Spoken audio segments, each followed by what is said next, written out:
আজকে সকাল সকাল বেরিয়ে পড়লাম একটা জায়গায় যাওয়ার জন্য। সুপ্রভাত বন্ধুরা, কেমন আছো সবাই? আশা করছি ভালো আছো। আমিও কিন্তু বেশ ভালো আছি।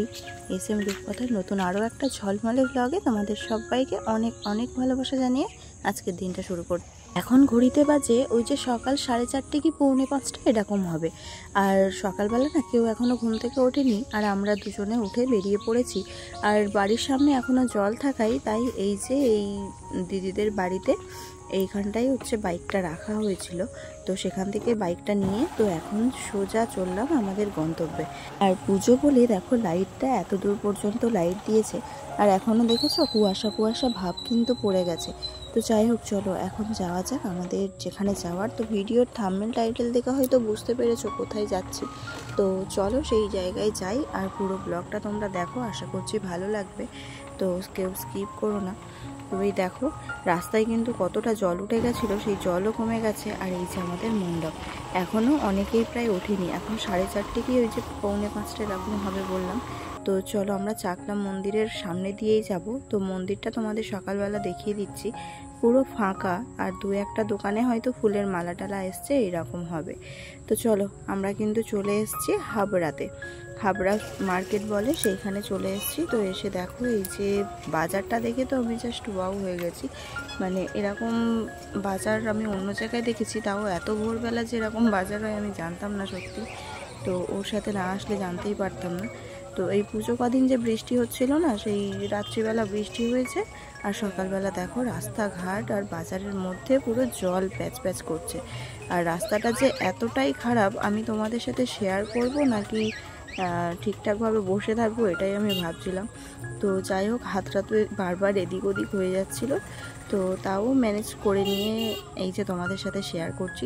তো এই হচ্ছে এটা মানে পাইকারি হাট। এখানে হচ্ছে সামনের দিকটা এরকম সবজি মার্কেট, সবজি ফল এইসবের মার্কেট, আর ভিতরের দিকে হচ্ছে এই যে দেখো তাঁবু দেওয়া যে ঘর ঘর মতো করা না, তো এইগুলো হচ্ছে জামা কাপড়ের দোকান। তো চলো বাইকটাকে এক জায়গায় রাখি।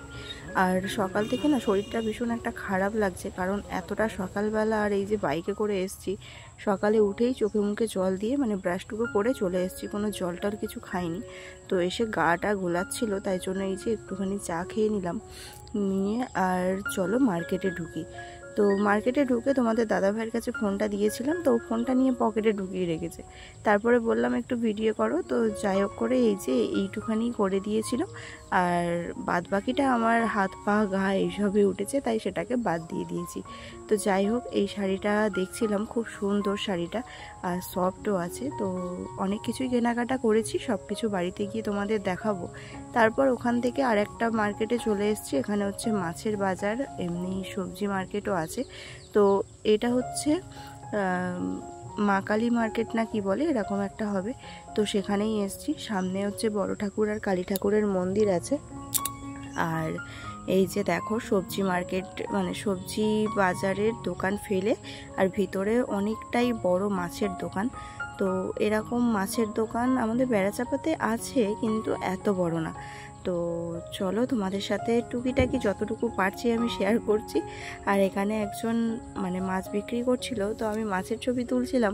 এই যে এই দাদাভাই বলছিল আমাদের সহ ছবি তোলো তাহলে ভালো লাগবে।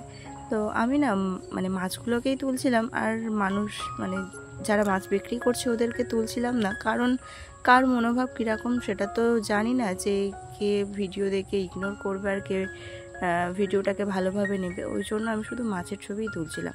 তো যাই হোক, এইখানে দেখো সকালবেলা মাছের দোকান খুলছে, তো তার জন্য ফুল দিয়ে সাজিয়ে নিচ্ছিল দোকানটাকে, মানে একটু পুজো দিয়ে নিচ্ছিল। তারপরে এই যে আমরা নেব ইলিশ মাছ আর চিংড়ি মাছ নেব, তো সেই জন্য ইলিশ মাছের দামটা আমি শুনছিল। তো এখানে 700 থেকে শুরু আছে, 700 থেকে এবার তুমি যত বড় নেবে সেই রকম বড় দাম। তো তোমাদের দাদাভাই দেখছিল 700-800গুলো মোটামুটি 2-3টে নিলে আমাদের হয়ে যাবে, তো সেই জন্য ওই রকমই দেখছিল।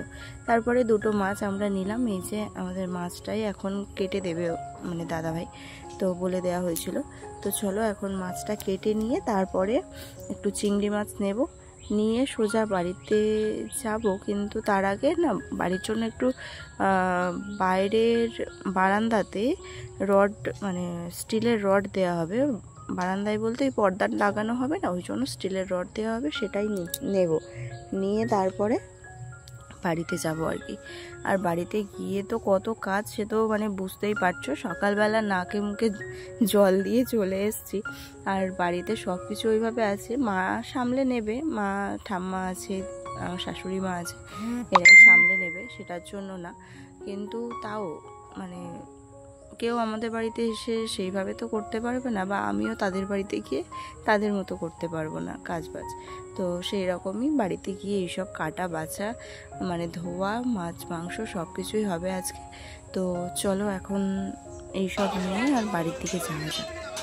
আর আমার মাছ কাটা দেখতে ভীষণ ভালো লাগে, তো এখানে এসে শুধু মাছ কাটা দেখছি আর মাছ দেখছি, তো এগুলো দেখে যেন মনে হচ্ছে এখানেই থেকে যায়। তো যাই হোক, চলো আমাদের বাজার টাজার করা হয়ে গেছে, এই দেখো ব্যাগপত্র সব ভর্তি হয়ে গেছে। তো এখন যাব বাড়িতে, তো এই ব্যাগে মাছ টাছ নিয়েছি, আর ওখানে শাড়ি জামা কাপড় এইসব আছে। তো চলো দেখি এবারে যাওয়া যাক বাড়ির দিকে, অনেকটাই সময় চলে গেছে, আর বাড়িতে এসে তোমাদের সাথে সেইভাবে কিছু শেয়ার করতে পারিনি। আর আমি যখন মাছ কাটছিলাম আর মাছ মাংস ধুয়েছিলাম, তখন দুটো একটা রিলস বানিয়েছিলাম, আর তাছাড়া আর ভিডিও কিছু করা হয়নি, সবাই লেগে পড়েছিলাম কাজে। আর এই যে এখন মাংসটা কষানো হচ্ছে, আর ওই কড়াতে বসাবো কচু শাক রান্না হবে, ইলিশ মাছের মাথা দিয়ে কচু শাক। কার কার খেতে ভালো লাগে সেটাও কমেন্টে জানাবে, আমার তো খুব ভালো লাগে। আর যেহেতু আমাদের এখানে কচু শাকের অভাব নেই, ওই জন্য আমাদের না সবসময় খেতে ভালো লাগে না। তো ইলিশ মাছ বা চিংড়ি মাছটা ঝোলে তাহলে একটুখানি খেতে ভালো লাগে আর কি। তো যাই হোক, আবার ইলিশ মাছ সর্ষে বাটা দিয়ে করেছিলাম। চলো এরকম অনেক রকমের রান্না বান্না করে খাওয়া দাওয়া করে আর তারপরে তোমাদের সাথে আবার আসছি জামা কাপড়গুলো নিয়ে। কি কি কিনেছি না কিনেছি সেগুলোও তো তোমাদের সাথে শেয়ার করতে হবে, তাই না? তো চলো পরে আসছি।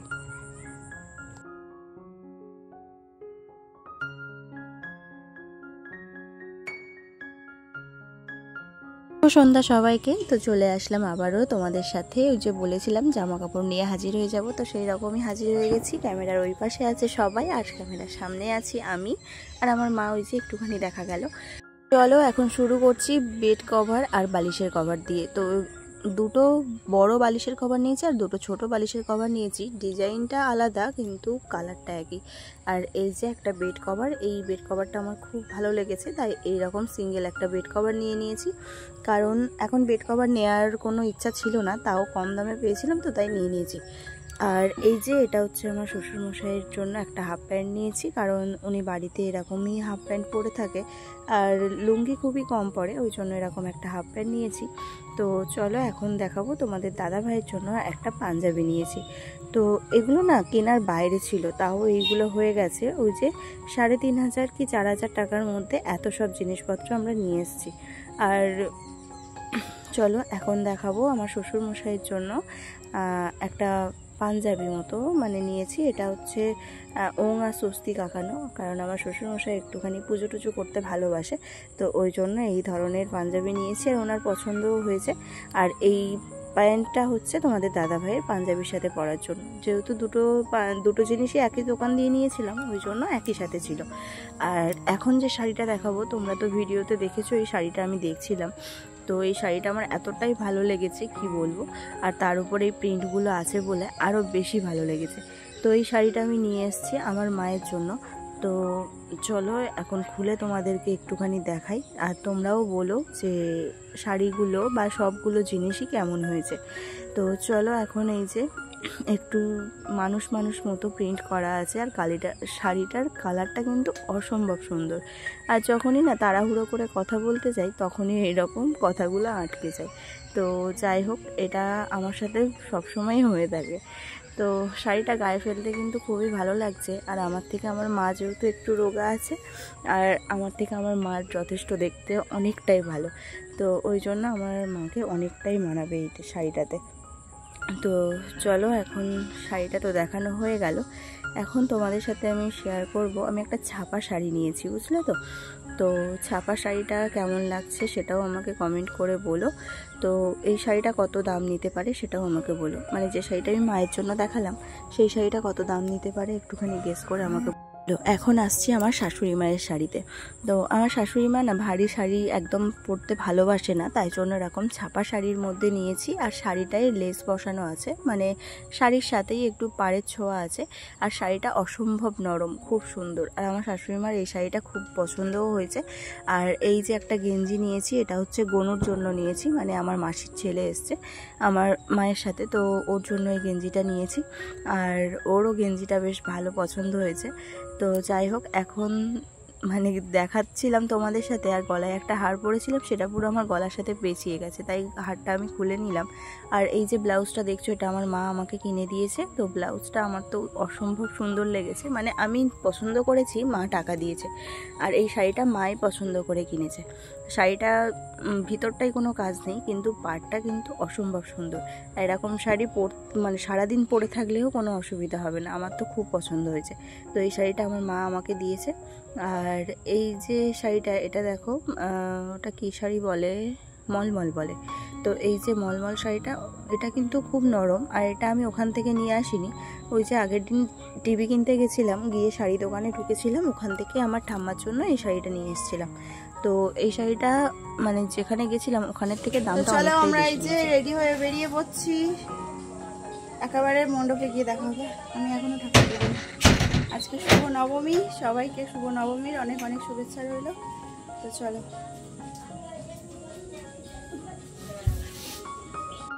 3644 টাকা দিয়ে এতগুলো জিনিস নিয়ে এসেছি। আর আমার তো সব কটা জিনিসই খুব ভালো লেগেছে। আর অনেক সুন্দর সুন্দর শাড়িও ছিল, দেখে মনে হচ্ছিল সব নিয়ে যাই, কিন্তু অত তো আর নিয়ে আসা যায় না। তো যাই হোক, এখন সন্ধ্যেবেলা চলে এসেছি আমাদের পুজো মণ্ডপে। তো পুজো মণ্ডপে আমাদের পাড়ার মাকে তো তোমাকে দেখালাম। আর এই দেখো আমাদের হচ্ছে স্টেজ, আজকে অনুষ্ঠান আছে, কালকেও অনুষ্ঠান ছিল। কালকে টিভি কিনতে গিয়ে এতটাই লেট করে বাড়ি এসেছি, এসে আবার রান্না বান্না আর এনার্জি হচ্ছিল না, ওই জন্য আর আসিনি। আজকে আবার ওই সকালবেলা বেরিয়েছি কেনাকাটা করে, আবার রান্না বান্না করে সব কিছু সেরে, আবার দুপুরবেলা রান্নাটা হয়ে গেছিলো বলে তাই বাঁচা, তো শুধু ভাতটাই করতে হতো। তো ভাতটা করে নিয়ে আর এই যে চলে এসেছি মণ্ডপে। এখন হচ্ছে ধুনুচি নাচ।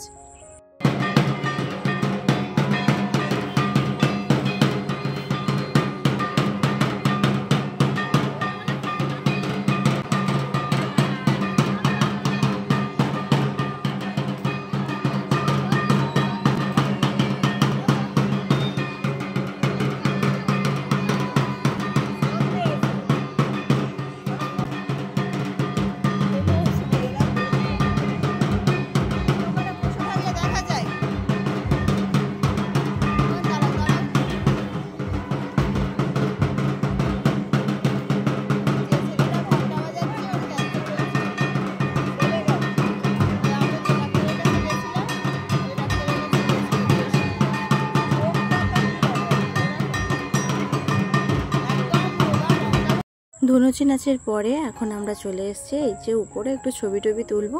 তো আমার মায়ের সাথে জগৎমাতা, এই যে সবাই একসাথে ছবি তুলে নিয়েছিলাম। তো চলো এখন যাব হচ্ছে তোমাদেরকে পুরো জায়গাটা দেখানোর জন্য। তো এই যে সামনে হচ্ছে মণ্ডপ, আর স্টেজে প্রোগ্রাম শুরু হয়ে গেছে, মা ওই নিচেই আছে, ওখানে বসে আছে। তো আমিও যাব ওখানে। তো এসছিলাম একটা মানে জায়ের মেয়েকে শাড়ি পরানোর জন্য, পরাতে পারছিল না, তাই জন্য এসছিলাম। তো এসে উপর দিয়ে তোমাদের ভিউটা একটুখানি দেখিয়ে নিলাম। আর এই যে আমাদের প্রোগ্রাম কিন্তু শুরু হয়ে গেছে। আর কেমন লাগলো পুরো ভিডিওটা অবশ্যই কিন্তু কমেন্টে জানাবে। আর যদি ভালো লাগে তাহলে একটা লাইক আর কমেন্ট করতে কিন্তু ভুলো না। তো এই গানটার পরে না আমাদের পাড়ারই, মানে আমাদের বাড়ির বলতে গেলে, তো এই মেয়েটা উঠেছিল, রূপসায়ের নাম। তো এই মানে খুব সুন্দর ডান্স করেছে। আর এর ডান্সটা তোমাদের কেমন লাগলো অবশ্যই কিন্তু কমেন্টে জানাবে। তো চলো আজকের মতো এখানেই শেষ করছি। যদি ভালো লাগে, ওই যে বললাম, একটু লাইক কমেন্ট শেয়ার করো, আর চ্যানেলটা সাবস্ক্রাইব করে আমার পাশে থেকো। টাটা, সবাই খুব ভালো থেকো, সুস্থ থেকো। আবারও ফিরে আসছি নেক্সট একটা ব্লগে। শুভরাত্রি সবাইকে।